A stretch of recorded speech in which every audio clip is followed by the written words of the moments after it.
In this example, we're going to use cutting and copying to create equivalent fractions. Okay, so equivalent fractions, remember the idea of equivalent is that two fractions are equivalent if they represent the same amount, okay, but they're written in a different way, and we're going to see how that can happen. So create two fractions equivalent to the given fraction by cutting the given representations into a different number of equal pieces. And we are given the fraction 2/3. So this represents 2/3 where the circle is the unit. This also represents 2/3 where the rectangle is the unit. So how can we change this? Well, I'm going to cut, so imagine this is a pizza, this is how much you ate. Okay, pizzas usually don't come in 3 pieces. Maybe it came in 6 pieces. So notice what I did, I cut each third into 2 pieces. So the amount shaded, the amount you ate, isn't any different, okay? But we can rewrite it as an equivalent fraction. There's a total of 1, 2, 3, 4, 5, 6 pieces, and now 4 of them are shaded. So we have 4/6. Now let's make a different equivalent fraction. So this is 2/3, okay? Let's cut this into more pieces. So I'm going to cut this here and here. Okay.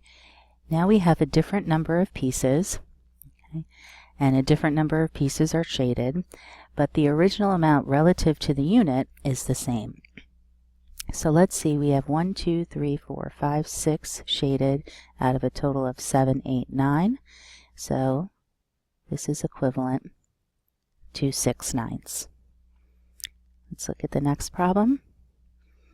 Now we're going to work in the opposite direction. So it says create two fractions equivalent to the given fraction by grouping the total number of pieces into a smaller number of equal pieces. So let's see how we can do this. So we're given 8/12. Here's a rectangle cut in 12 pieces, 8 of them shaded. Here's a circle cut into 12 pieces with 8 of them shaded. So let's look at this one here. In this case, we're going to draw it again just because it can get a little messy.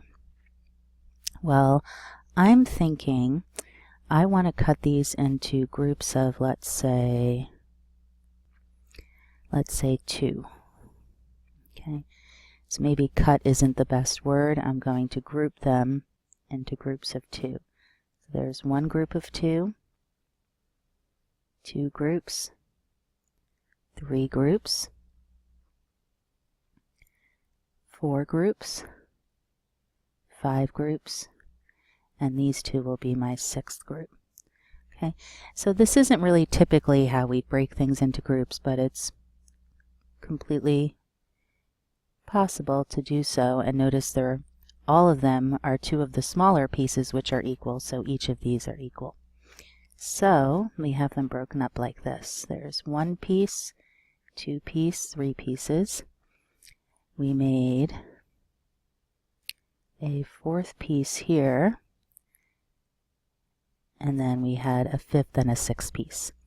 And again, all of these, even though they're different shapes, they're all the same sizes. So there's 1, 2, 3, 4, 5, 6. Now let's shade the ones. So we had this was shaded, all 3 of these were shaded, and so was this one right here. So that means we have 1, 2, 3, 4 out of 6 equal pieces.